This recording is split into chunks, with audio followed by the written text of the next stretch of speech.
They arrested the humans. That's the part nobody talks about. Not the battle. Not the breach. Not the 17 hours of sustained structural failure that should have killed everyone aboard dock station Vareth 9. They arrested the humans after. I was there.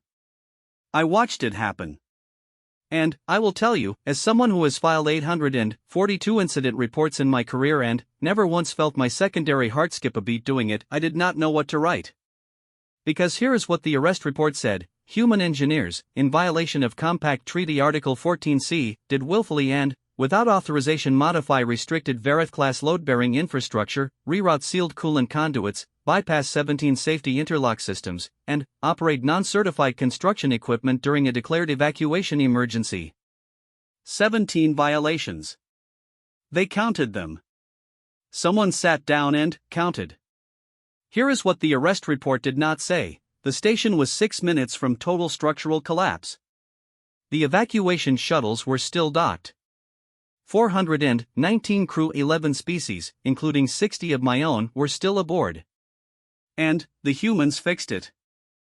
Not with authorized tools. Not with a repair crew. Not with a plan anyone had approved.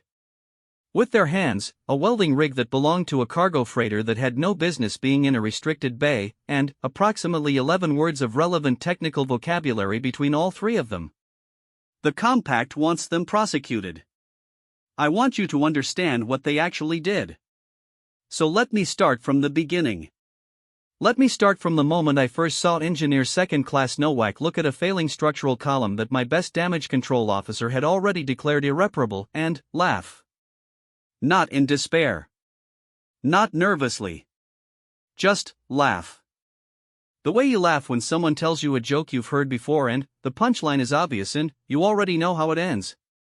I didn't understand it then. I do now. This is what happened aboard Vareth 9. This is why the Compact is furious. This is why I resigned my commission rather than testify against them.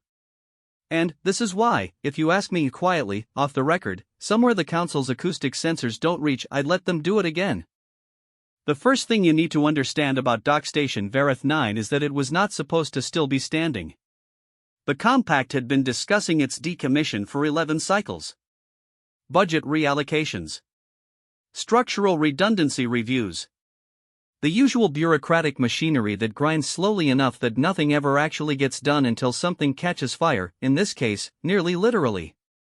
Vareth 9 occupied a mid-orbit position above the gas giant Thurvakeshan, which had been a useful refueling waypoint for the old rim trade routes before the new jump relay infrastructure made it obsolete. Now it sat there, a monument to sunk cost, staffed by a skeleton crew and visited maybe twice a cycle by freight haulers too slow or too cheap to use the relays. I am telling you this not as a history lesson. I am telling you this because it matters for what comes next. The station was old. Its maintenance logs were incomplete. Its structural integrity assessments had not been updated in 4 cycles because the certified inspector assigned to Vareth 9 had been reassigned, and the reassignment request for a replacement had been processed, and the processing confirmation had been sent, and then nothing had happened because that is what bureaucracies do when no one is watching. My name is Secundus Attaché Vorath Ultan, and I have worked for the Compact Logistics Directorate for 22 years, and I say all of this as someone who spent 11 of those years being the bureaucracy, so I am allowed. I was aboard Vareth 9 on what was meant to be a 2-rotation audit. Inventory verification. Cross-referencing supply manifests against actual physical stock because someone in the directorate had noticed a 2% discrepancy in reported coolant reserves across 6 stations in the Thurvak corridor, and that kind of discrepancy is the sort of thing that, if ignored, eventually becomes the kind of discrepancy that ends careers. Mine, specifically, if I didn't find it and document it first. I had been on station for 9 hours when the alert sounded. Not the soft chime of a minor system's irregularity. Not the 2-tone notification of a scheduled drill. The full cascade alarm, the one my species designers had apparently decided should be calibrated to a frequency that activates every fight or flight gland in a tannish body simultaneously blaring through every corridor on a continuous loop while the emergency lighting switched from standard white to the deep amber that in tannish culture has meant abandon this place since before we had starships. I was in Sub-Bay 7C, counting coolant canisters. I dropped my datapad. I am not proud of this.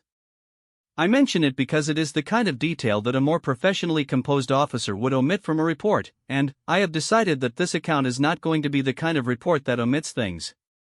I dropped my datapad and it cracked along the lower left corner and the inventory screen went dark, and I stood there for approximately 2 seconds doing nothing at all because the alarm was in my skull and my glands were doing what they were designed to do and my rational mind was briefly not in charge. Then, the second alert layered over the first. The structural one.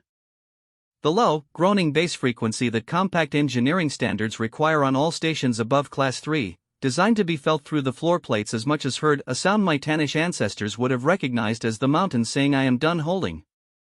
I picked up the datapad. I ran. The main corridor of Vareth 9 Central Hub was not designed for running. It was designed for efficient, orderly transit of personnel and equipment, which is a compact way of saying it was wide enough for 2 people to pass each other while carrying cargo crates, but not wide enough for 4 people to all be running in the same direction in a panic while emergency equipment caddies were simultaneously rolling themselves toward designated crisis positions. I collided with a coolant seal caddy hard enough to leave a bruise I still have not fully explained to my physician. I went around it. I kept running. The emergency coordination post was at Hub Junction 4, and, by the time I arrived, Station Commander Vexari Dudlewin was already there, which told me the situation was worse than the alarm, because Dudlewin was the kind of commander who delegated crises to subordinates and only appeared in person when the crisis had upgraded to something requiring a senior officer's authorization codes. She was marathai tall, her chromatophore patches flushed a deep, unhealthy orange that for her species indicated the kind of stress that precedes decision-making paralysis. She was staring at a holographic structural schematic of the station that looked like someone had taken a diagram of a healthy building and, then, asked an artist to illustrate what it would look like after a bad dream. 3 of the primary load columns in Sector 4, the oldest sector, the one facing Thurvakeshan's gravity gradient, were showing active structural compromise. Not potential. Not projected. Active. The monitoring sensors were flagging microcrack propagation in real time, the lines on the schematic spreading like something living, branching and dividing in the orange light of the display. Ultan, Dudlewin said, without looking at me. Tell me you brought engineers. I brought a datapad, I said. I was doing inventory. Her chromatophores went a shade of orange I do not have a name for. The station's own engineering staff, 3 people, all compact certified, all currently somewhere between competent and excellent on any normal day, were clustered around a secondary console, and, even from across the room I could read their body language in the way you learn to read it after 22 years of watching professionals encounter problems that exceed their training. They were not doing nothing. They were doing everything they knew how to do. They were running analyses and cross-referencing structural models and pulling up repair protocols, and all of it had the quality of activity that is motion without momentum, because somewhere in those analyses the numbers were coming back wrong and they knew it.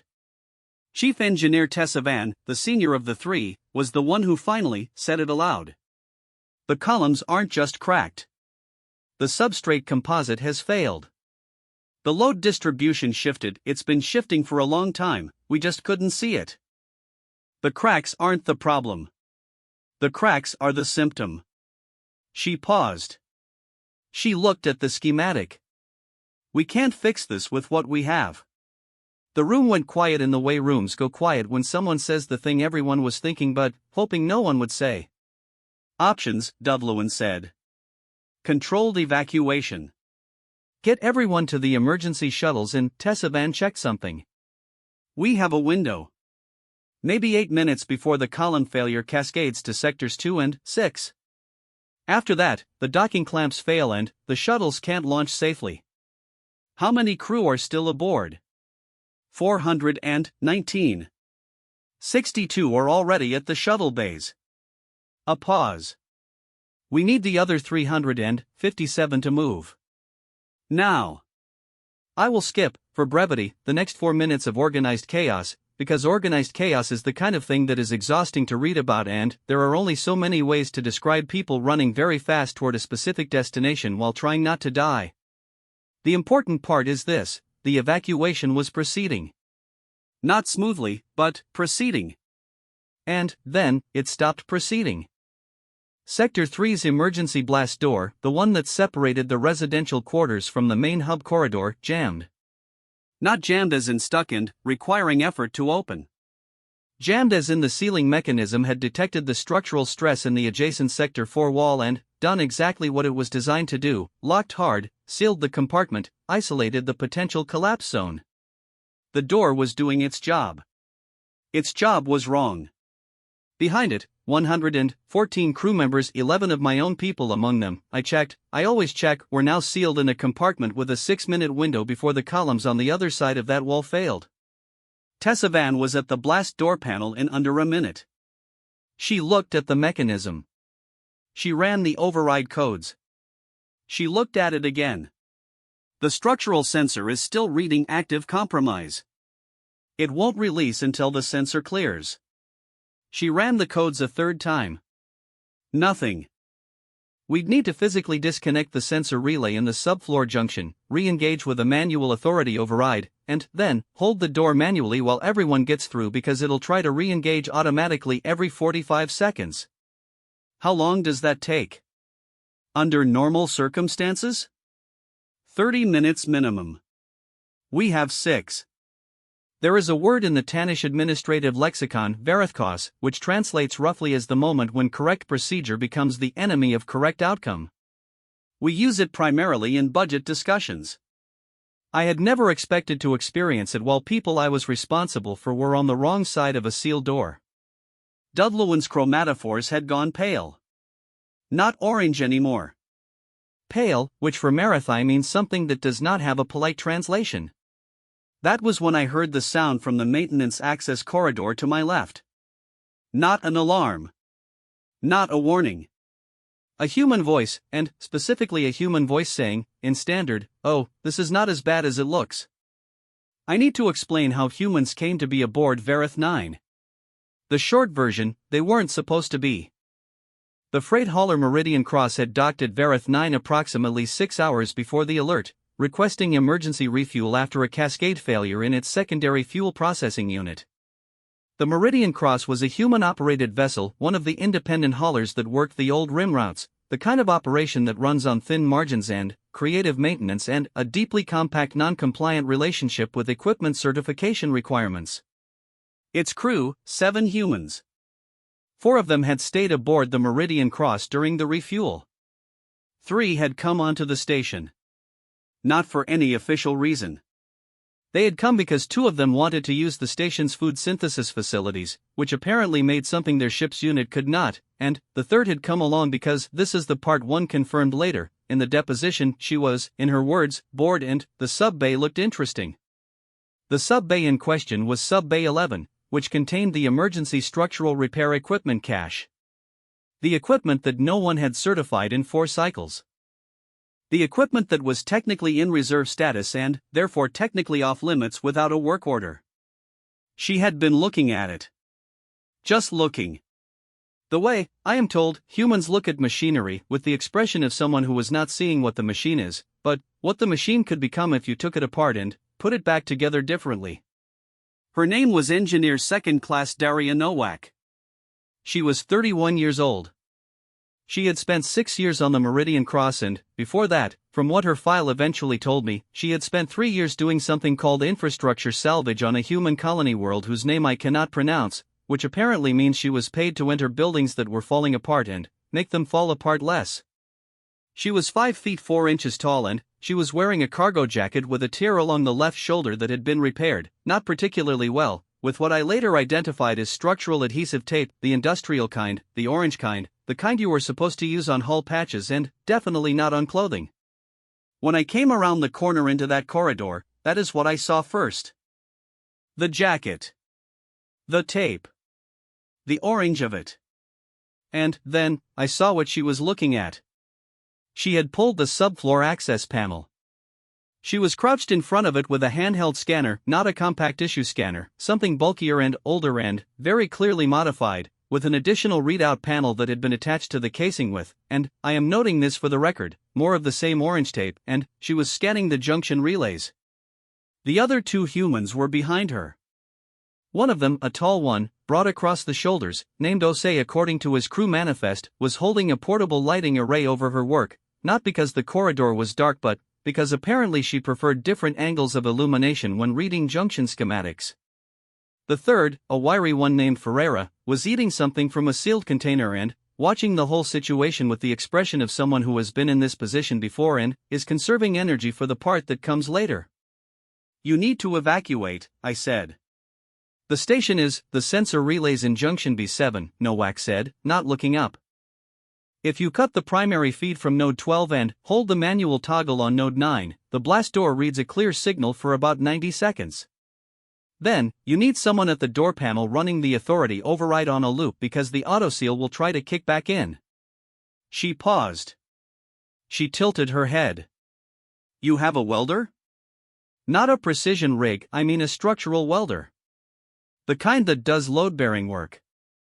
I did not answer immediately, because my brain was doing the thing where it receives information in the wrong order and has to sort it. "How do you, the junction schematics posted right there." She nodded at the wall, where a faded maintenance diagram was, indeed, posted. "And, the blast door seal mechanism is standard compact class 7, same as the ones on Sector 3 of Chandivar Station. I replaced 3 of those." She finally looked up at me. She had an expression I did not have a category for. Not urgent. Not frightened. Something almost like mild interest, the way a skilled craftsperson looks at a problem they have seen in different shapes many times before. "Is there a welder?" "There is a structural welding rig in Subbay 7C, I said, "but it is great." She stood up. "Osei, get the rig. Ferreira, I need you at the door panel. I'm going to talk you through the override sequence. It's not complicated." "I am not certified to," Ferreira started. "Neither am I for half of what I do," she said. "Doesn't usually matter. I want to be precise about this moment, because this is the part that people ask about. This is the part where I am told I should have intervened. Should have cited Compact Article 14C. Should have insisted on proper authorization chains and equipment certification verification and a formal work order submitted through the Logistics Directorate. I was looking at a structural schematic that showed 419 lives behind a door with 6 minutes on the clock. "The welding rig," I said, "is in Subbay 7C. I will show you." I have since been asked, in 3 separate hearings, whether I authorized Nowak and her crew to operate on Verith 9's infrastructure. My answer is the same every time: I showed a human engineer where the equipment was. Make of that what you will. What happened in the next 6 minutes, I watched from approximately 3 meters away, taking notes on a cracked datapad because I did not know what else to do with my hands. Nowak at the junction relay, moving with the kind of efficiency that does not come from training manuals but from having actually done the thing enough times that the hands know before the brain catches up. She was talking the whole time, not to me, not to her crew, to herself, in a low continuous murmur that I strained to follow, something like "Okay, node 12 is corroded, that's fine, hold that, no, hold it differently, yes there," and the scanner was going and her other hand was already reaching for the next component before the first one had settled.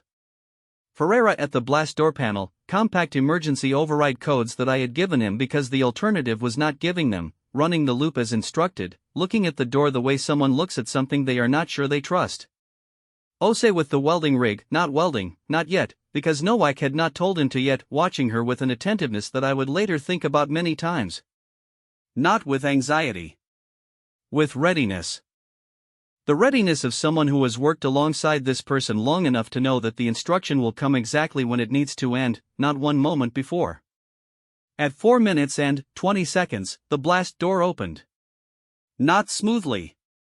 It ground against its own seals, the mechanism fighting itself, and the sound it made was not the clean hydraulic release of a functioning system but something more labored, more reluctant, the door letting go of its purpose under protest. But it opened. It opened wide enough. 314 crew members moving. Fast, not fast enough, the corridor immediately becoming a press of bodies and noise and the accumulated human effect of nearly 400 beings trying to occupy the same space in the same direction at the same time.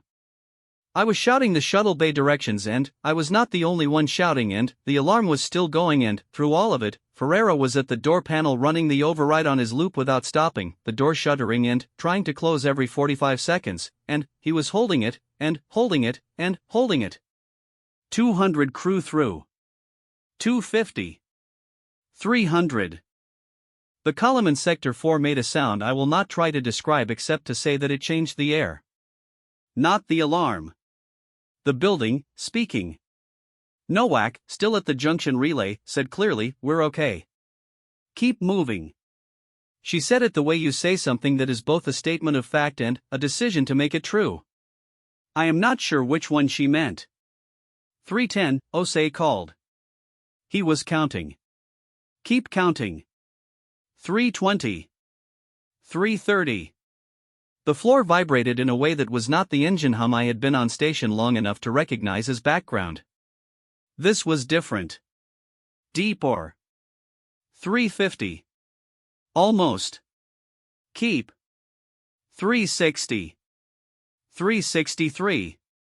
A woman with 2 tannish children, not hers biologically, station staff, she was carrying one and pulling the other, the last of them through the door at 3 minutes and 8 seconds after it opened, which meant they had 2 minutes and 52 seconds left in the window.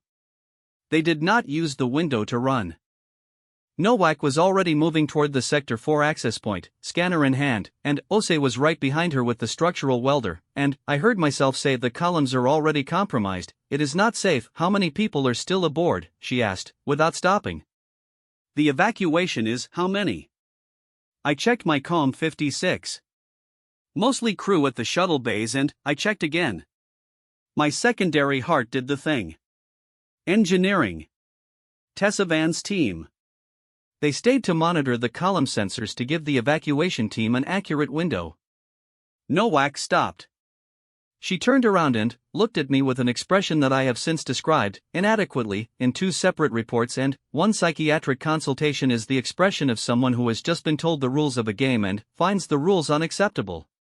"They stayed," she said, "to watch it fail. To report the timing so other people could get out." She looked at Osei. Something passed between them that I did not have the cultural vocabulary to decode. "Right. Where's the access to the column junction?" "Nowak," Ferreira said, from the door panel. His voice had something in it that was not quite an objection and not quite a question. "I know," she said. "You've never done compact composite substrate."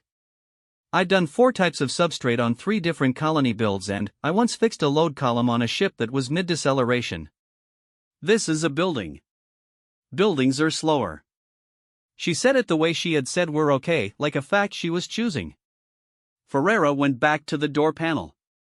I later asked him why he stopped arguing. He told me, "When Daria says she's done something 4 times, she's probably done it 12 times and is being conservative. And when she says she can fix a thing, she means she's already figured out how to fix it, she's just waiting for someone to move out of the way." I moved out of the way. What Nowak did to the column 4 substrate junction in the next 41 minutes is documented in Compact Engineering Incident Report 7 Theta 19, Appendix C, with diagrams. I will not reproduce the technical details here because I am a logistics attaché and not a structural engineer, and the diagrams frankly mean very little to me even now. What I can tell you is what I saw. She went in through the Sector 4 access crawlspace, a space designed for maintenance drones, roughly 40 centimeters by 60, not designed for humans, because the junction relay for the substrate support matrix was in the crawlspace and not accessible from outside it. Osei fed the welding rig cable through behind her. She was in there for 16 minutes, during which the sounds emanating from the crawlspace were the welder, her voice, continuous, low, talking herself through a sequence I could not follow, 2 impacts that I suspect were her fist on something that was not cooperating, and, at one point, very clearly, approximately 4 seconds of what I can only describe as humming. A fragment of a melody. Not a compact melody. Something that meant nothing to me and, apparently meant nothing to the structural crisis and, therefore meant nothing to the situation at all. She hummed it anyway. At minute 14, there was a sound from the column that was not the grinding progression of failure I had been bracing for. It was, I wrote this in my notes and I stand by it, acetylene. the building finding a new balance. Not fixed, not whole, but different from the terminal collapse trajectory it had been on. Chief Engineer Tessa Van, monitoring from the secondary console, said, "The propagation stopped." She said it in the tone of voice of someone who does not believe their own instruments. "Confirm?" Dovlewin said. "Confirmed. Crack propagation has stopped. The load distribution is." She rerouted the stress through the secondary substrate matrix. How did she even know the secondary matrix was? Tessa Van ran the data again. The secondary matrix has twice the load tolerance of the primary on this column configuration because of how Verith 9 was retrofitted in cycle 14.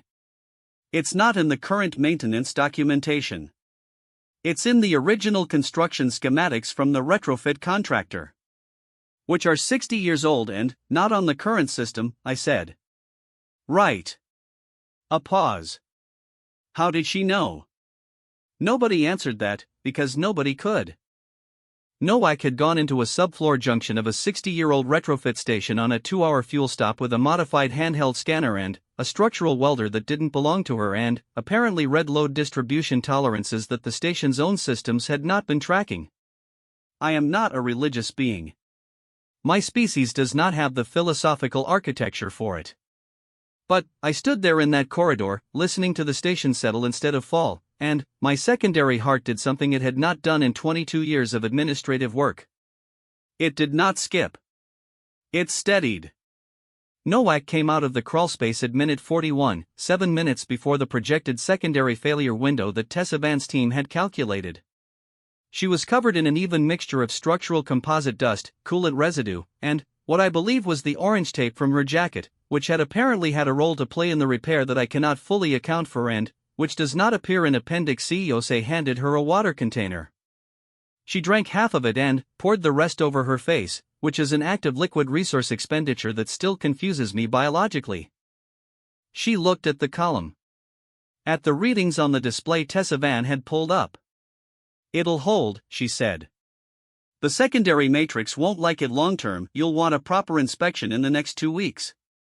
The substrate where the primary cracked is load-bearing in a way it wasn't designed to be, so don't push it." She looked at Tessa Van. "The original retrofit schematic should be in the Compact Infrastructure Archive under Contractor ID VR014E, if you want the full tolerance specs." Tessa Van stared at her. Her sensor palps, which Marathai extend when processing something unexpected, were fully extended and had been since approximately minute 14. "How did you know about the secondary matrix?" "The substrate dust composition was different when I hit the junction. Older composite, different mineral signature. Didn't match the primary, told me it was from a different build period. Older build periods on compact stations used overspec tolerances because the calculators of the time applied larger safety margins." She shrugged. She actually shrugged, which is a human gesture I have now seen enough times to know means approximately this required no remarkable effort. Older is sometimes better. Station Commander Dovlewin had been standing at the edge of all of this, chromatophores cycling through orange to pale to something close to a color I did not have a name for, which for Marathai I have since learned approximates profound disorientation. She looked at Nowak. She looked at the column stability readings. She looked at me. "Oltan," she said. "Get me a damage assessment." "Full station." "Yes, Commander." "And, someone get these people." She paused. She seemed to realize she did not know how to finish the sentence in the way she had intended it. "Get them something to eat," she finished. Ferreira, still at the blast door panel, said, "Does the synthesizer do curry?" Nobody answered him either. I wrote in my notes. I write everything in my notes. This is my quirk. I have been told it is excessive. I believe it is the only reason I remain sane. I wrote, "The human engineers have stabilized the column. The evacuation was successful. All personnel aboard are confirmed safe. Equipment used: 1 compact emergency structural welder, uncertified operation; 1 non-compact handheld scanner, modified, unregistered; 1 quantity of industrial adhesive tape, unspecified. Authorization status, unresolved." I looked at the authorization status line for a moment. Then, I wrote, "Recommend resolution pending full incident review." Then, I looked at it again. Then, I closed the datapad before I wrote what I actually thought. The evacuation shuttles, I should note, had not launched. 419 crew were still aboard. 56 of them had never reached the shuttles at all. They had stayed, or been sealed in, or been too far, and now they were standing in corridors and looking at structural readouts that said the building they were in was not, for the moment, falling. None of them knew how close it had been. Most of them would be briefed later, in the calm, administrative way that crises are briefed when they are over in numbers and timelines and carefully worded incident summaries that convey facts without conveying what the facts felt like from the inside. I knew. I had been in the corridor. I had counted with Osei. I had heard the column speak. And I had heard the humming. I thought about that, standing in the amber emergency light with my cracked datapad and my 22 years of administrative instinct telling me that what had just happened was going to generate a significant amount of paperwork. I thought about the melody 4 seconds, no tactical value, in the middle of a subfloor junction while a building tried to kill everyone. I thought, why would you do that? And then, later, much later, after the station was stable and the crew was fed and the compact incident notification protocols had been initiated and the notification had reached Compact Sector Command and Compact Sector Command had reached back with the communication I will describe at the beginning of Part 2, I thought, maybe the building heard it too. This is an irrational thought. I am aware of this. Buildings do not hear. Inanimate structures do not respond to sound vibration in any meaningful way beyond the physical properties of acoustic resonance, which was not what I meant. I meant something I do not have a word for. I have since learned that humans do not have a word for it either. But they do the thing anyway. I find that more troubling than I expected. The communication from Compact Sector Command arrived 11 hours after the incident. It came through on the official administrative channel, marked Priority Urgent, and it was addressed to Station Commander Duthlowen with a copy flagged to my credentials as the Senior Directorate Representative on station. It was 16 paragraphs long. The first paragraph established the Compact's gratitude for the successful emergency response and the preservation of life aboard Vareth 9. Paragraphs 2 through 15 cited, in precise and exhaustive detail, 17 distinct violations of Compact Treaty and engineering protocol. Paragraph 16 indicated that Compact Security Command was dispatching a compliance vessel to Vareth 9 and that the individuals responsible for the violations were to be detained pending formal charges. I read it twice. Then, I read the word detained again. I went to find Nowak.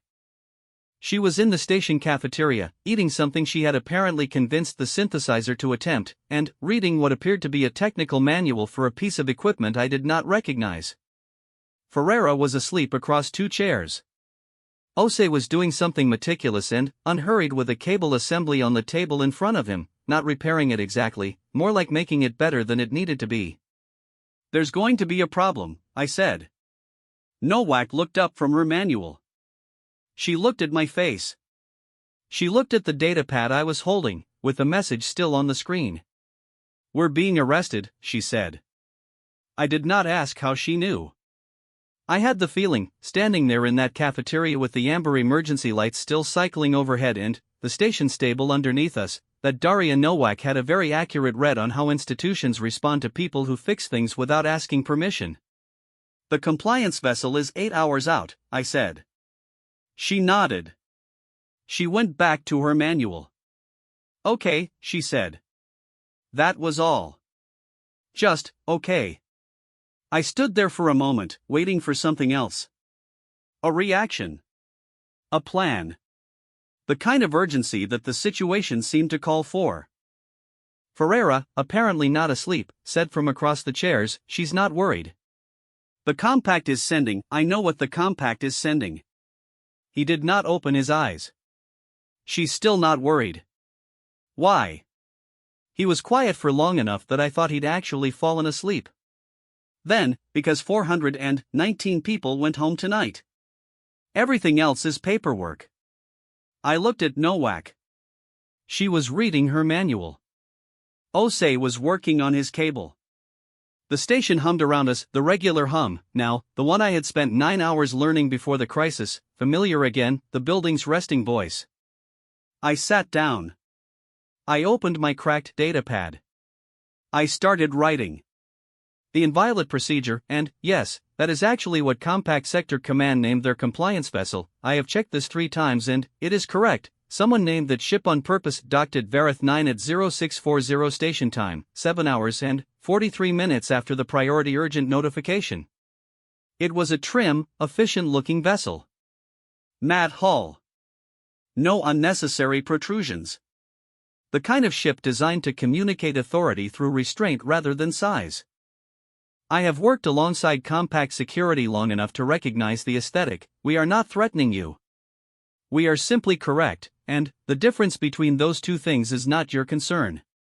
Lead Compliance Officer Vetharinal came aboard with 4 security personnel and a legal technical specialist named something I never caught because he introduced himself by rank and function, and I was busy processing the situation, and in my notes I have him listed only as specialist, citations, which is accurate if unkind. Arinal was tannish, which I mention not because it matters in any noble species solidarity sense but because she was from my administrative culture. She processed the world the same way I did, and, watching her move through the Vareth 9 situation with the clean procedural efficiency of someone who had never been in a building that was failing was clarifying. Like watching a reflection that no longer quite matches. She was polite. She was professional. She reviewed Dovluan's incident report with the focused attention of someone looking for confirmation of what they already knew. And, then, she asked to see the humans. I walked her there myself, because Dovluan had designated me as Directorate Liaison for the compliance process, which I believe was both an acknowledgement of my presence during the incident and a maneuver to put the administrative complexity somewhere other than the commander's desk. I did not object. I had my datapad and my notes and my crack screen and the particular frame of mind that comes from spending a night watching a building almost fall and deciding, somewhere in that experience, that you are going to document everything with more honesty than the situation technically requires. Nowak was in the subbay. Not subbay 7C where I had been doing inventory, subbay 11, the one with the structural repair cache. She was not supposed to be there. She was there anyway. She was examining the equipment with the expression I was beginning to recognize, that particular quality of attention that does not assess what a thing is but what a thing could do. Engineer Nowak, Arinal said. Officer, Nowak said, without looking up. Arinal looked at me. I made an expression that I hoped communicated I am also uncertain how to interpret this. I am not sure it was the right expression. You are aware, Arinal said, that this equipment is restricted access and you are currently in violation of the station commander. Dovluan cleared the subbay for personnel transit after the emergency, Nowak said. She was running her scanner along the edge of a compression rig. I'm not touching anything. You are in proximity to restricted, I'm looking. She lowered the scanner. She turned around. There's a difference. Arinal had a specific stillness that I recognized from security professionals who are composing a response to something that does not fit the expected conversational flow. She said, precisely, you are being charged with 17 violations of Compact Treaty and Engineering Protocol. You will be transported to Sector Command for formal processing. You and your crew have the right to notify your vessel's flag representative and engage legal counsel under Compact Standard Code. I know the code, Nowak said. A pause. You are familiar with Compact Standard Legal Procedure. I've been arrested before. She said it with the same tone you would use to say I'd been to Thurvac Sector before. Casual. Biographical. Not by you people, different jurisdiction. But, the code is the code. She looked at Osei, who had materialized in the doorway with the quiet arrival of someone who had been nearby all along. Let Ferreira know? Already did, Osei said. Arinal processed this. Her administrative sense of order was intact. She had the responses and the forms and the specialist citations in the corridor and the 4 security personnel positioned correctly. Everything was in order. The humans were cooperative. This should have been simple. What she had not accounted for, and what I had only recently begun to account for, was the particular quality of human cooperation. The way they can agree with a process entirely, comply with every procedural requirement, and simultaneously communicate without saying anything that can be formally objected to, that the process is in some fundamental sense wrong and they know it and they expect you to figure it out. Nowak looked at the restricted equipment one more time. She looked at me. The secondary matrix on column 3 is showing the same substrate differential as column 4, she said. The signatures and the dust deposits on the junction casing. You should probably have someone check it before the station goes back to full operational status. Then, she put her scanner in her jacket pocket and walked past Orinal toward the corridor.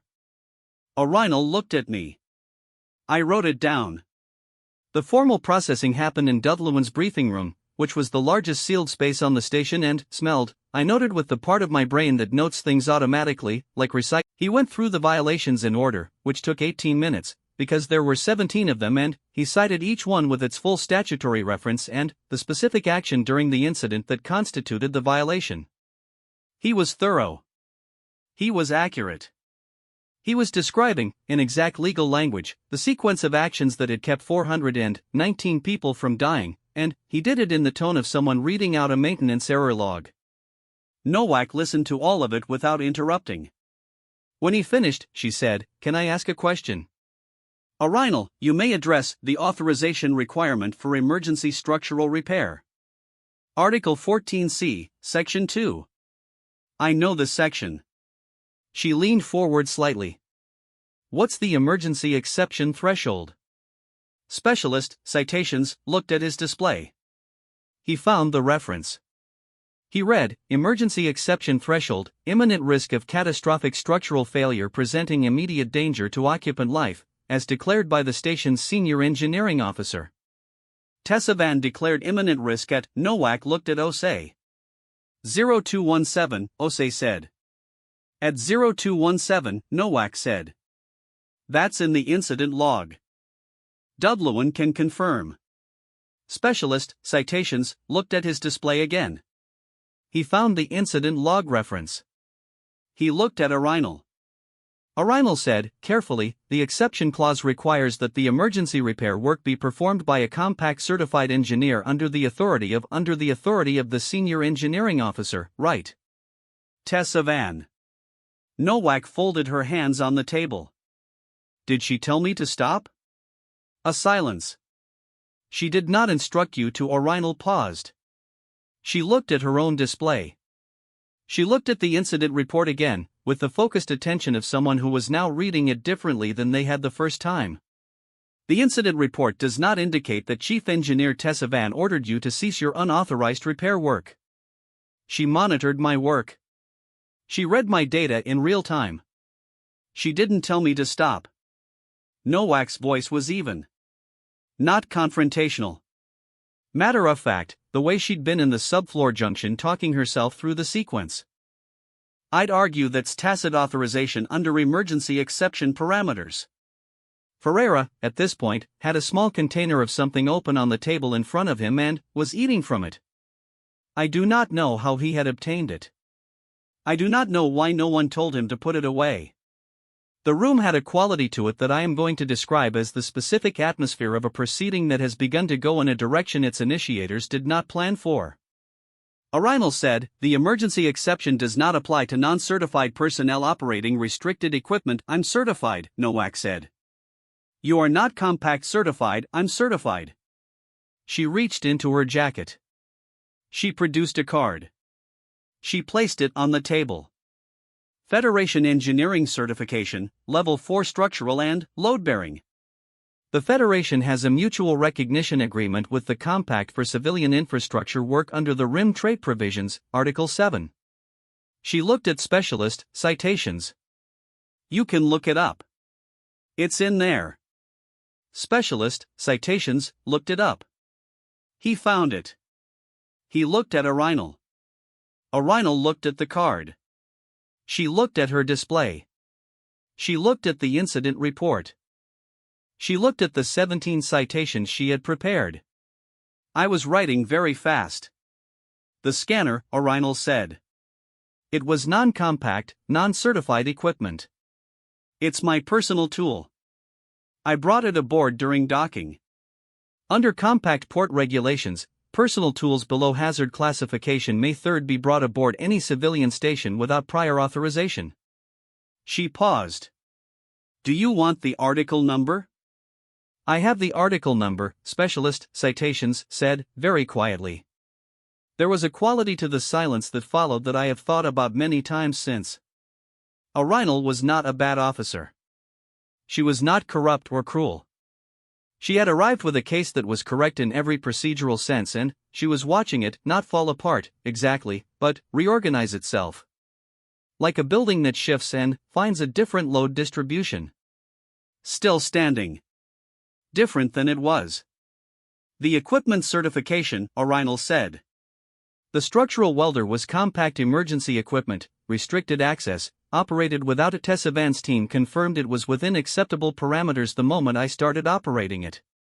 They were monitoring the power draw in real time. Nowak paused. Is there a citation specifically for operating emergency equipment under emergency exception conditions with the implicit awareness of the senior engineering officer, which resulted in 0 additional damage and successful stabilization of a Class 4 structural failure? Specialist Citations checked. He did not find one. Nowak picked up her certification card from the table and put it back in her jacket. She did not do this dramatically. She did it the way you tidy up something that has served its purpose. I'm not trying to get out of this, she said. And here her voice changed, not softer, exactly, but more direct. Less procedural. The way it had sounded in the crawlspace. I understand why the compact has these rules. Rules about who works on what and who has clearance for what. Those rules exist because the wrong person doing the wrong thing in the wrong building kills people. I know that. I've seen it. She looked at O'Reinl directly.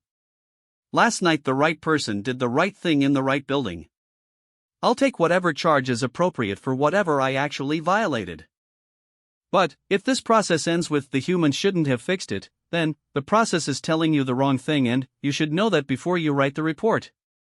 The room was quiet. Ferreira closed his container. O'Reinl was still. Not the brittle stillness of someone managing a confrontation, the stillness of someone sitting with something that required sitting with.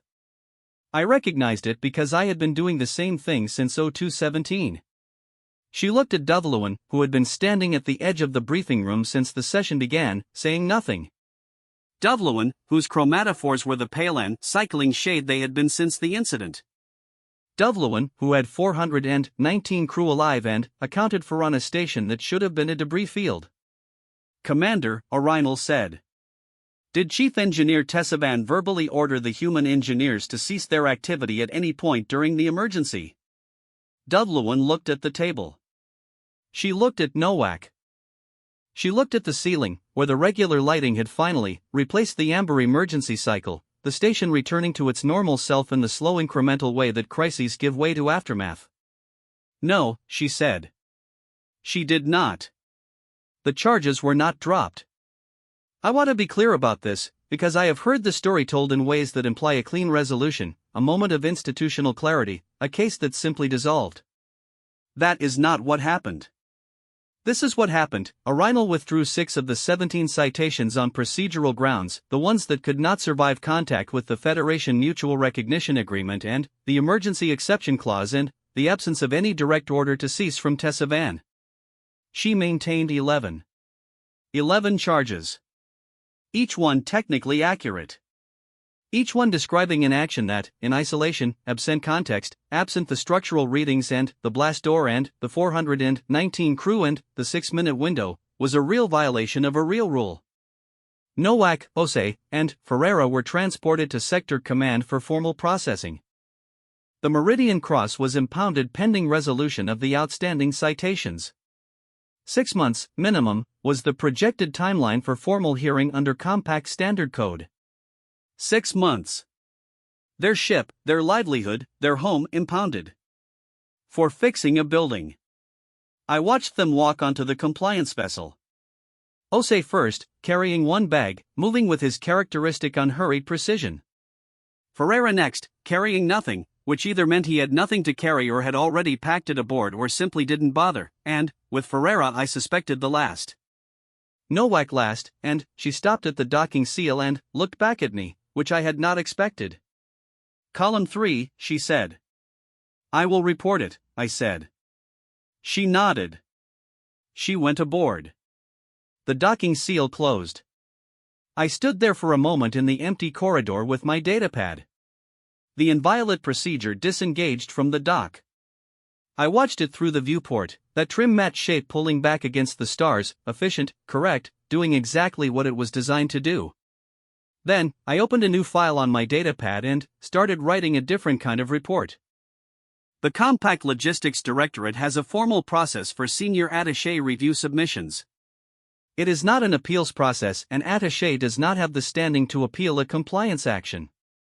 It is a contextual addendum process, which means a senior directorate official can attach supplementary material to an active case file that becomes part of the formal record. There is no requirement that the supplementary material be concise. I wrote 47 pages. I documented the timeline of the incident in exact detail, with timestamps. I documented Tessavan's declaration of emergency and her subsequent monitoring of Nowak's repair work. I documented the Federation certification and the mutual recognition agreement, citing full statute numbers. I documented the blast door situation, the 114 crew members sealed behind it, the 6-minute window, the analysis that said the repair could not be done in time by available authorized personnel. I documented the structural outcome, column 4 stabilized, cascade failure arrested, secondary matrix load bearing within tolerance, primary substrate secured pending certified inspection. I documented the column 3 substrate differential that Nowak had flagged on her way out the door. And, then, I wrote something that is not normally part of a directorate supplementary report. I wrote it anyway because it was true and, because I had decided, somewhere around page 31, that I was going to be the kind of officer who puts true things in official documents even when they are uncomfortable. I wrote, the individuals charged in this incident made 14 decisions in 41 minutes that preserved 419 lives aboard this station. Each decision was made in real time, under active structural failure conditions, with incomplete information and non-standard equipment. Each decision was correct. The outcome of this incident, measured by any metric that prioritizes life over procedure, was a success. The subsequent compliance action, measured by those same metrics, is not. I am not suggesting the Compact's engineering standards should be waived. I am suggesting that a system which cannot distinguish between violations that endanger life and violations that save it is a system that has confused its means with its ends. I am submitting this addendum as a formal part of the record. I am also notifying the Compact Engineer Guild's Civilian Oversight Board and the Federation Trade Representative at Sector Command that I am doing so, as is my right under Directorate Code Section 44A. The supplementary material is attached. I am available for follow-up inquiry at my official contact. I expect there will be follow-up inquiry. Secundus Attaché Vorathultan, Compact Logistics Directorate. I sent it. Then, I sat in my temporary quarters on Vareth 9, in a station that was still standing, and I listened to the hum of it, the engine hum, the recycled air cycling, the low vibration of a structure that had found a different load distribution and was holding, and I thought about 4 seconds of humming in a subfloor crawl space. I had looked up the melody. I had found it. Human Audio Database, cross-referenced through the Compact Cultural Exchange Archive. It was a song. Not a relevant song. Not a song about engineering or construction or structural integrity. A song about, as near as I could translate the lyric context, a river. About the way a river moves around obstacles. About going somewhere eventually, regardless of what is in the way. A human woman, alone in a crawlspace, with a welding rig and a failing building overhead and 400 lives on the clock, had chosen to hum a song about a river. I cannot tell you why. I cannot tell you what that means or what it says about the species or whether it has any bearing on the formal charges and the impounded ship and the 6-month hearing timeline and the institutional fury that was even then building in the Compact Sector Command offices. I can tell you that the column held.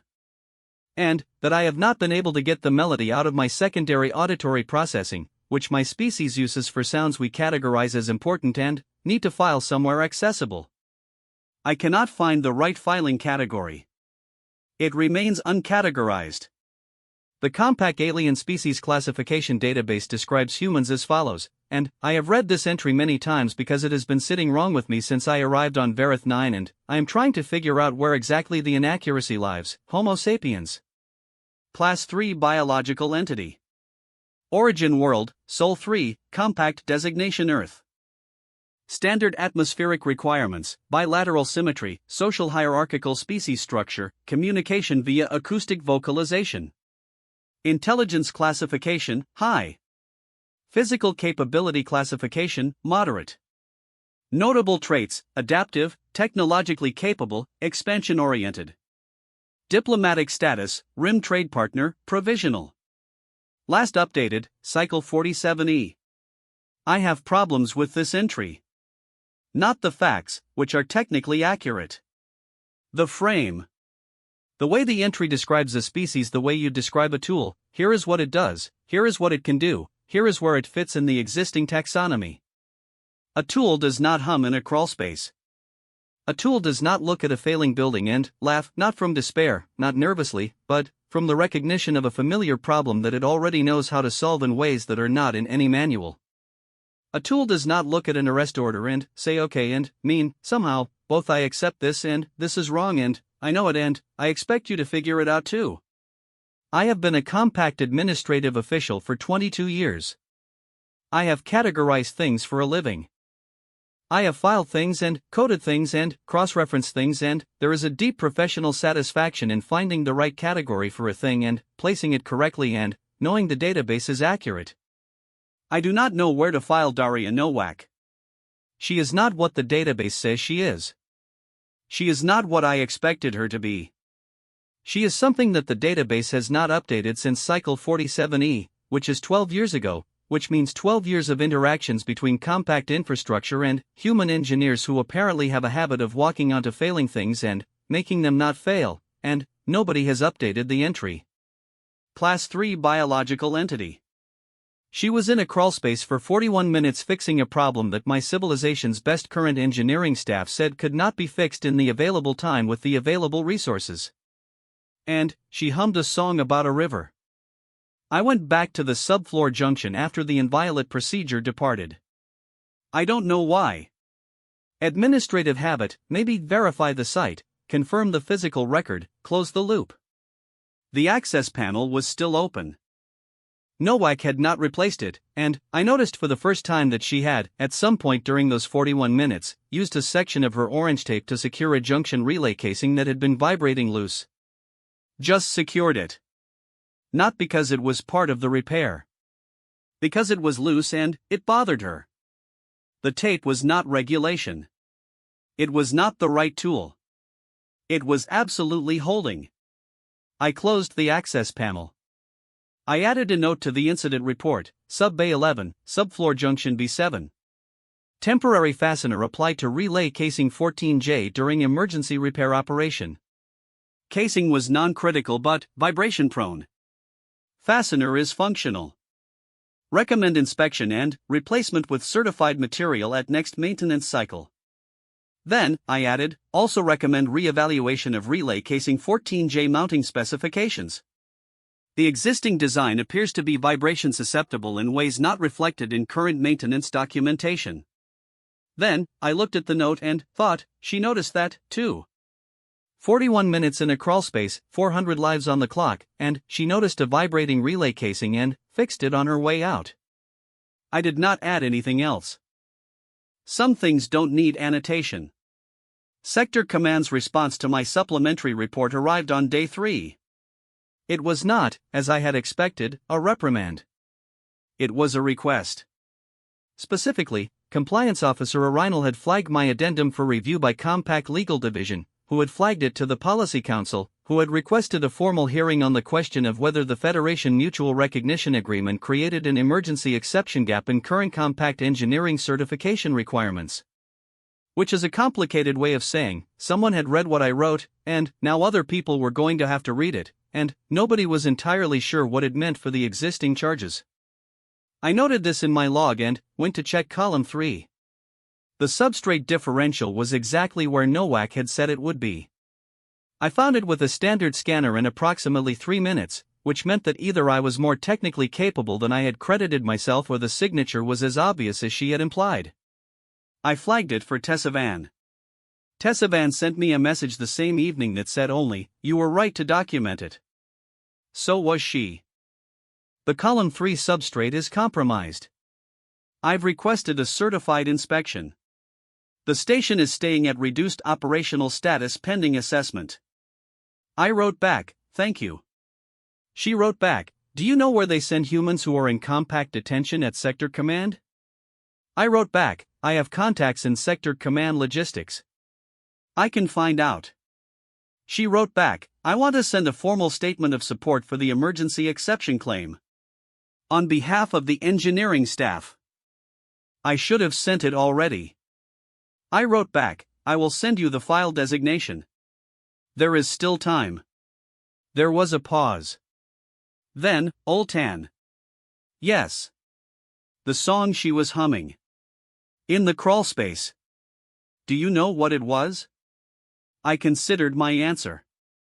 A human song about a river, I wrote. Apparently about the tendency of water to move around obstacles. Another pause. That seems, Tessavan wrote, like the right song to hum in a situation like that. I thought about this for a while. Yes, I wrote eventually. I think it probably is. I closed the message. I opened my incident file. I looked at the 17 citations, the 6 that had been withdrawn, the 11 that remained. I looked at my 47 pages. I looked at the Policy Council review request. I looked at the note about the orange tape. I added one final annotation to the site report, the one I had been avoiding writing because I could not find the right clinical framing for it.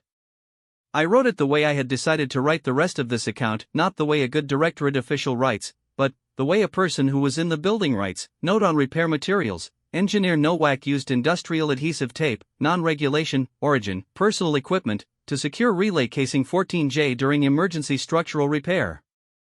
The material is not certified for infrastructure application. The casing has not moved since. I believe this is the appropriate place to note that the engineer in question appeared to notice and address a secondary maintenance concern while performing a primary emergency repair under active structural failure conditions with 14 minutes remaining in the critical window. I do not have a category for that. I am leaving it here, in the record, where it happened. The casing is still holding.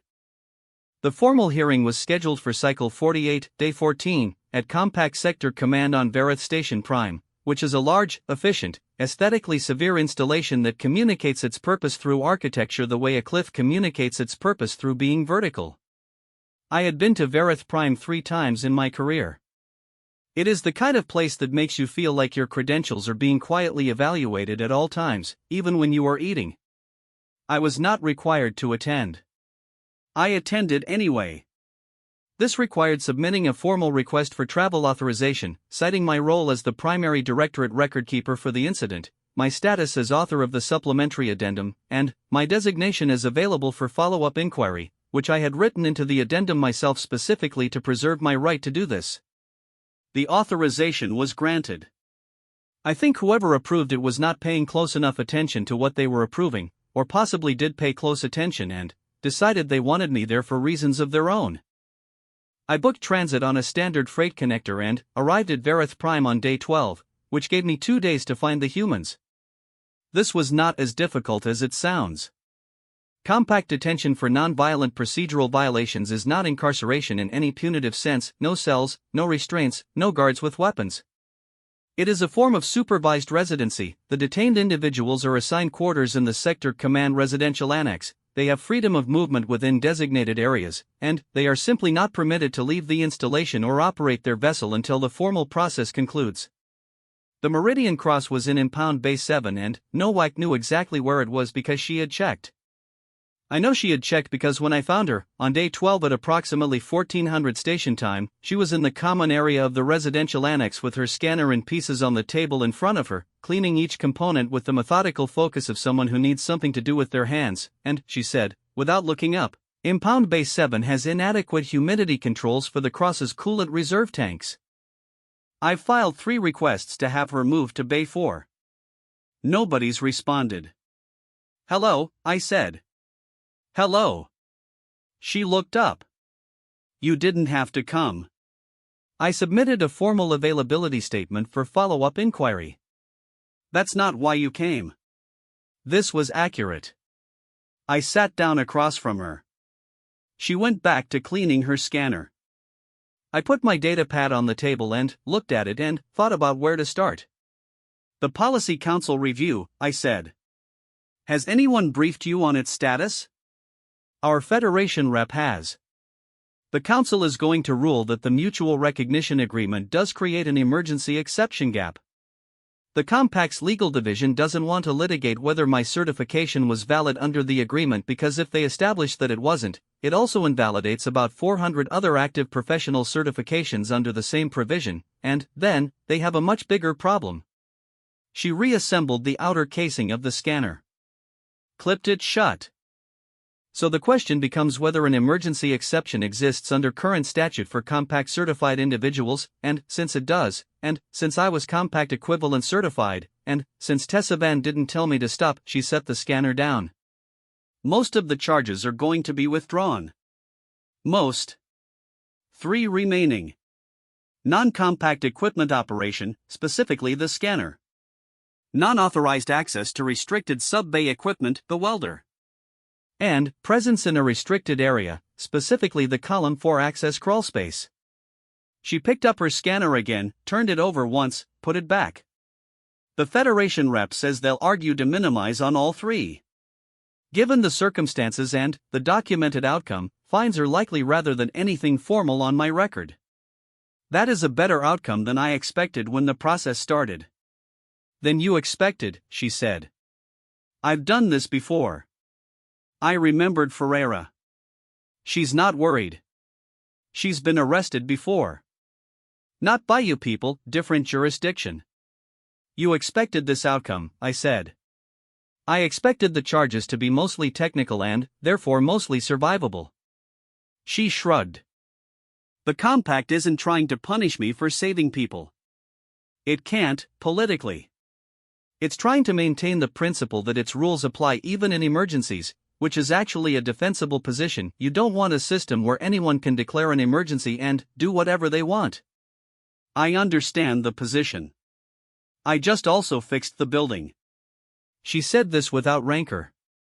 Without the edge of someone who feels wronged. With the matter-of-fact clarity of someone who has separated the institutional logic from the personal outcome and holds both of them at the same time without needing to resolve them into a single feeling. I had 22 years of Compact administrative experience. I did not know how to do that. The ship, I said. The Meridian Cross. 6 months minimum in impound, we'll lose the Harvin contract, she said. That's 3 months of work. And, the Tessavac corridor route, someone else will pick it up by the time we're cleared. She paused. She did not look upset. She looked like someone doing arithmetic. We'll find other routes. The cross is ours. She'll be there when the impound releases. The financial impact, I know what the financial impact is. She looked at me. There was something in the directness of it that my species interprets as a challenge but, which I was beginning to understand is, for humans, just a way of being present. All tan. Why are you here? I opened my datapad. I had a document on it, not an incident report, not a supplementary addendum, not a formal inquiry response. Something I had written on the freight connector, 3 nights in transit with the hum of an engine that was not failing and the stars outside and a crack screen and 47 pages of official record already filed and the specific feeling of someone who has put the professional thing in the professional place and still has something left over that has not found its document. I want to tell you something, I said. And, I want it to be in the record. Not the formal record, I have already done what I can do there. My own record. Okay, she said. You told Compliance Officer Arinal that you were not trying to get out of the charges. You said, if this process ends with the humans shouldn't have fixed it, the process is telling you the wrong thing. I looked at the document on my screen. I submitted 47 pages saying the same thing in administrative language. But I want to say it to you in plain language, without citations, because you fixed a building that my people's experts said could not be fixed in the available time, and 56 of my people were still aboard, and I was one of them. Nowak was still. I was there, I continued, counting. Ose was counting the crew through the door, and I was watching the column readings, and I knew the numbers, and I knew what they meant, and I have been an administrative official for 22 years, and there was nothing in 22 years of administrative work that prepared me for standing in a corridor and knowing the numbers and being unable to do anything about them. I paused. You were in the crawl space. You were humming. She looked at the table. I have looked up the song, I said. I know what it is about. It's not about anything, she said. It's just a song. I hum when I'm working. Keeps my hands loose. It is about a river. It's about my grandmother's village. There's a river in it. She finally looked at me. I grew up hearing it. I hum it when I'm doing something I've done before. Tells my brain it's not new. Tells my hands they know what to do. She paused. It's not meaningful. It's just how I work. I thought about that. I have filed it under important sounds, I said. In my secondary auditory processing. My species uses that system for things we need to keep accessible. Something changed in her expression. Not dramatically, a small shift, the way the column had settled. Finding a different distribution. Oltan, she said. Yes. Thank you for coming. The hearing itself was, as hearings tend to be, less dramatic than everything that preceded it. Compact Policy Council, 9 members. Federation Trade Representative, 1. Compliance Officer Orinal, present with documentation. Specialist, Citations, present with additional documentation. Nowak, Ose, and Ferreira, present with their Federation rep. Me, present in my capacity as Directorate Recordkeeper and available inquiry resource, sitting in the Observers section with my datapad and the crack still in the lower third of the screen because I had not replaced it, partly from frugality and partly because it had been there during the incident and I had decided it was staying. Also present, unexpectedly, which caused a brief procedural delay while people sorted out their seating arrangements, Chief Engineer Tessa Van, who had submitted a formal statement of support and then, apparently decided that submitting a formal statement was insufficient and had traveled to Verith Prime on her own time to deliver it in person. And Station Commander Dudlowan, whose chromatophore patches had resolved from their incident emergency orange back to something closer to standard, and who had also submitted a statement, and who sat in the Observers section with the particular posture of someone who intends to be noticed. I had not coordinated this. I found out about it when they sat down next to me. You came, I said. 11 of your people were behind that door, Dudlowan said. Not to me, exactly. To the room. 60, I said. 60 Tanish crew aboard. 11 were behind the door, she said. That is the number that was in my head for 6 minutes. She did not say anything else. She did not need to. The Policy Council ruling took 4 hours to reach, which in compact legal terms is extremely fast and, in any other context would have felt extremely slow. I spent those 4 hours in the Sector Command Common Area eating something I did not taste and writing notes about nothing in particular, which is what I do when I am waiting and my hands need occupation. Ferreira, also in the Common Area, was asleep across 3 chairs. He opened one eye at some point and said, "You write a lot." "It is how I process," I said. He closed his eye. "Does it help?" "I believe it does. I have not tested the alternative." He made a sound that might have been a laugh. "What are you writing now?" "A personal account of the incident. Not for submission. For my own archive." "What are you going to do with it?" "I don't know yet." I looked at the screen. "Keep it, I think. I want to have recorded what happened accurately. Not institutionally accurately. Actually accurately. Ferreira was quiet. Then, Daria fixed a lot of things that shouldn't have been fixable. Station on the Calveth line. Colony platform on Hirev 3. The cross herself, twice. He paused. Nobody writes it down. The station logs it and moves on. The colony platform logs it and moves on. You notice it for a minute and then something else needs fixing and you move on. This time someone is writing it down, I said. Yeah. He was quiet again. She'll be embarrassed. I believe that is appropriate, I said. He made the sound again, the laugh-adjacent sound, and went back to whatever state Ferreira occupied when his eyes were closed. The Policy Council withdrew 8 of the 11 remaining charges. The ruling established a formal compact precedent. Federation Level 4 structural certification does qualify as equivalent under the RIM Trade Provision Mutual Recognition Clause, and the emergency exception threshold under Article 14C does apply to equivalent certified personnel operating under the implicit supervision of a compact certified senior engineer during a declared emergency. 3 charges remained: the non-registered scanner, unauthorized sub-bay access, and the Column 4 crawlspace entry. All 3 were categorized as de minimis violations under the emergency circumstances. Fines issued. No formal record entry. The Meridian Cross was to be released from impound within 48 hours. I was in the observers section writing all of this down when the council delivered the final statement, which was not part of the formal ruling but which the presiding council member, an elderly Verith named Ashen Prell who had been on the council for longer than I had been in the directorate, delivered in a tone that I would describe as formally informal, which is the tone institutional bodies use when they want to say something on the record that is not technically on the record. The Compact's engineering standards exist to protect life. This case presents a situation in which those standards, applied without contextual judgment, would have produced the opposite outcome. The Policy Council notes that this tension is not new. It notes also that the individuals before this body acted in a manner consistent with the intent of those standards, if not always their letter. The formal record should reflect this. He looked at Nowak when he said this last part. She nodded once. She did not say anything. She did not look triumphant or vindicated or relieved in any visible way.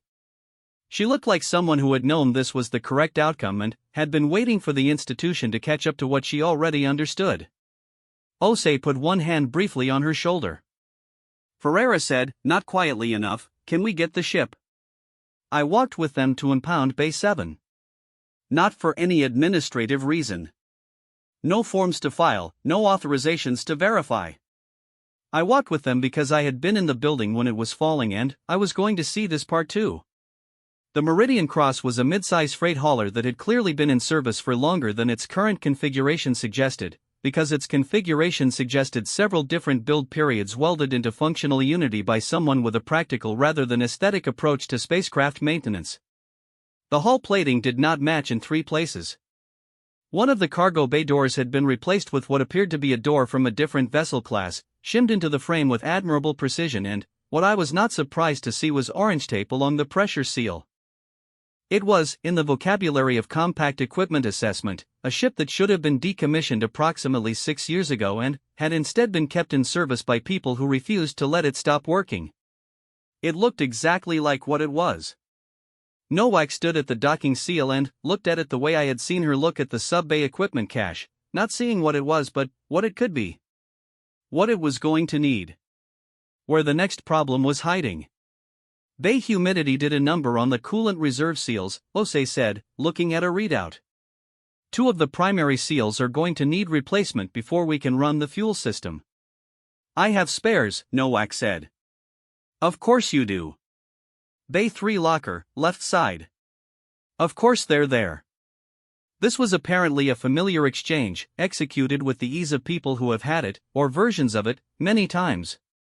Ferreira was already aboard, doing something I couldn't see in the cargo section, and I could hear from outside what sounded like a very old piece of equipment being persuaded back into functionality through a combination of mechanical force and vocalization. Nowak looked at me. You should get back, she said. You have a freight connector to catch. It departs tomorrow morning. Then, you have time to eat something real. She paused. The station commissary here does a reasonable approximation of 3 different things that aren't terrible. Ferrero will know which ones. Ask him. I will, I said. I did not move immediately. There was something I had been carrying since the crawlspace, since before the crawlspace, since the 6-minute window and the counting and the column that spoke, that I had put into 47 pages of official record and a personal document I was still writing and a secondary auditory file that remained uncategorized.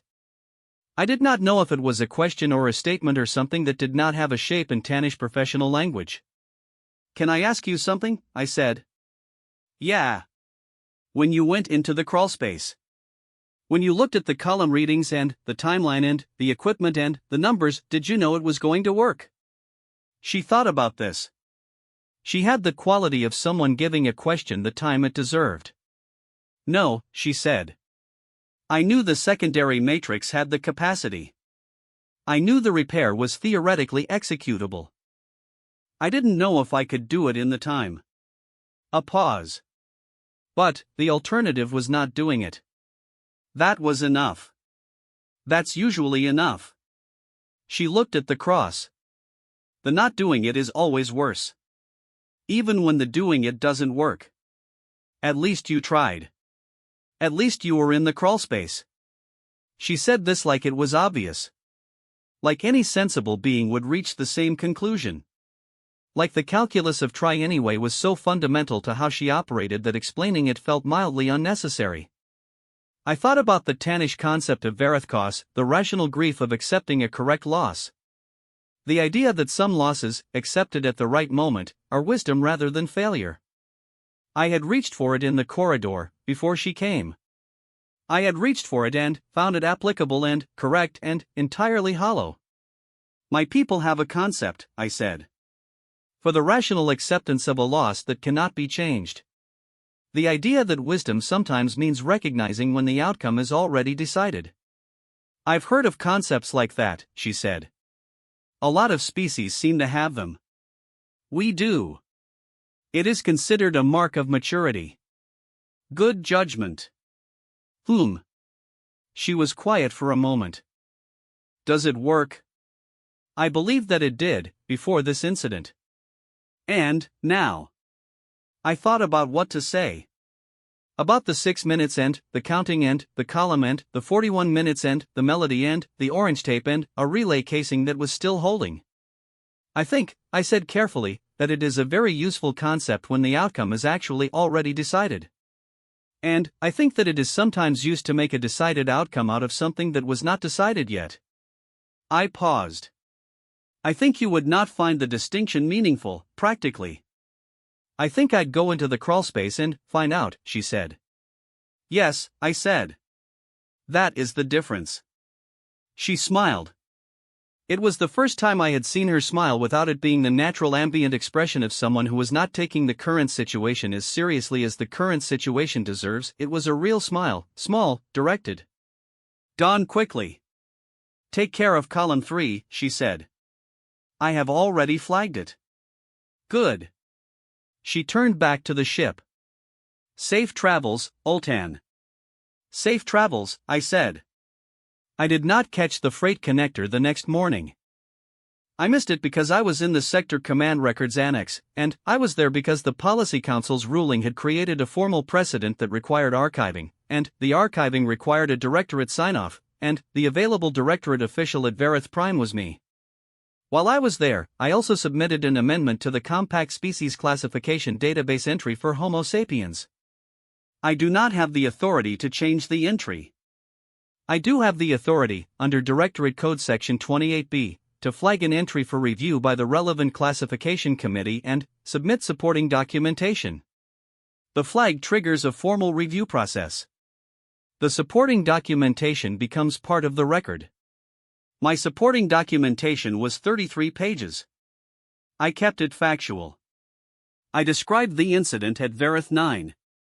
I described the engineering capability NOAC demonstrated, with specific focus on the secondary matrix identification, the ability to read substrate composition differences through non-standard equipment and infer structural history from physical evidence in under 4 minutes, under active emergency conditions. I described the Federation Level 4 certification. I described the previous documented repairs Ferreira had mentioned, the Calveth Station, the Hirev 3 platform, the Meridian Cross. I noted that the current entry classified human physical capability as moderate, and I noted that this classification appeared to be based on raw biological metrics, strength, speed, sensory range rather than operational capability under degraded conditions, and that these are not the same thing. I noted that the current entry did not include any classification for what I was going to provisionally term infrastructure intuition, the ability to derive structural and systemic information from physical evidence in ways that exceed the apparent information available, and I recommended the committee consider whether this capability warranted its own classification category. I noted the song about the river. I noted the orange tape. I submitted the documentation and flagged the entry and caught the next freight connector, which departed 8 hours after the one I had missed, and I sat in the transit cabin with my cracked datapad and my uncategorized secondary auditory file and the specific feeling of someone who has put everything in the right document and still has something left over. I took out the datapad. I opened the personal account, the one I had been writing since the incident, not for submission, just for my own archive, just to record what happened accurately. I wrote the ending. Not the formal ending, the council ruling, the charges withdrawn, the ship released. I had documented all of that correctly. I meant the other ending, the one that is not in the official record because official records do not have a field for it. I wrote, Daria Nowak went into a crawlspace with a welding rig and a song about a river and she fixed a building that was going to kill everyone in it. She did this without being asked, without authorization, without certainty that it would work, without any apparent concern for what would happen to her afterward. She did this because the alternative was not doing it, and not doing it was, in her assessment, worse. I am an administrative official. I have spent 22 years in a system that exists to ensure things are done correctly, and I believe in that system, and I have seen it work, and I have also spent the last 3 weeks watching it do its best to prosecute someone for fixing a building. These two things are both true. I do not know how to resolve them. I am not sure they need to be resolved. What I know is this: when the column spoke and the amber lights were going and the numbers were wrong, I had the correct concept ready. The rational grief of accepting a correct loss. I had it: taxonomy in order, language precise, appropriate emotional response prepared. And a human woman with orange tape on her jacket went into the crawlspace instead. I have been trying to find the right category for Daria Nowak since the night she laughed at a failing column and started solving it. I do not have one. I think that might be the point.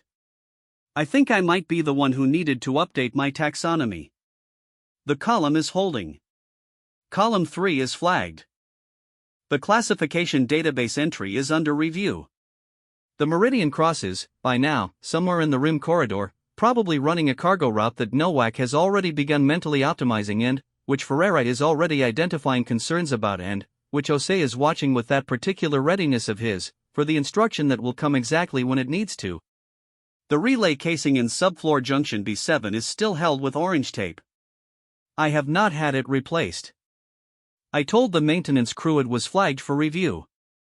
I have been reviewing it for 2 weeks. I think I will review it a while longer. There is one more thing I should record, because it happened and I was there and accuracy matters.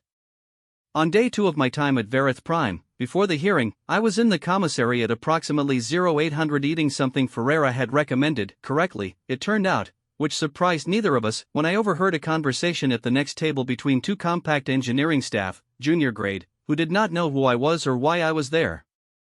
They were talking about the Verith 9 incident. It had circulated in the engineering community, these things do. One of them had access to the incident report through a professional database, and they were going over the technical details with the focused enthusiasm of people who find structural failures intellectually interesting in the way that surgeons find complicated procedures interesting, not callously, just occupationally. The secondary matrix thing, one of them said. She got that from substrate dust composition. 40 minutes into an active collapse scenario. Under active stress loads, the other said. The dust signature would have been contaminated by the propagation fractures. That's noise in the composition data. Right, so she filtered it. Either she had experience with that specific signature profile or she was reading the differential against the primary substrate in real time and extrapolating. Or both. Or both. And, then, she rerouted the load through a distribution path that wasn't in the current documentation. That's not luck. That's someone who has read a lot of old schematics. The retrofit contractor records. VR014E. The second one nodded slowly. She told them where to find the original tolerance specs on her way out. On her way to get arrested. On her way to get arrested. A pause. I've been doing structural work for 8 years, the first one said. I don't know if I could have done that repair in that window. You'd have tried. I don't know if I would have. Said quietly. Honestly. The kind of honesty that comes from actually sitting with a question rather than performing the answer. I know the theory. I know the calculations. I don't know if I would have looked at the numbers and gone into the crawlspace. The second one was quiet for a moment. Then, the humans go into the crawlspace. That's the thing about them. They go in. They moved on to other topics. Technical things, certification questions, something about load tolerance standards in the new RIM station builds. I ate what Ferreira had recommended and listened to the commissary hum around me and thought about that last sentence. They go in. Not a compliment. Not awe. Just an observation, stated as fact, the way you state the properties of a material you have learned to work with. The way you record something in the database after you have tested it enough times to know it is true. They go in. I have added this to my personal record, next to the song about the river, next to the orange tape, next to the uncategorized file in my secondary auditory processing. I think, when I have decided what to do with this account, whether it stays in my personal archive or finds its way somewhere more visible, whether anyone other than me needs to read it, I think this will be the line I keep coming back to. Not the hearing. Not the 47 pages. Not the policy council precedent. They go in. That is the thing about them. They go in.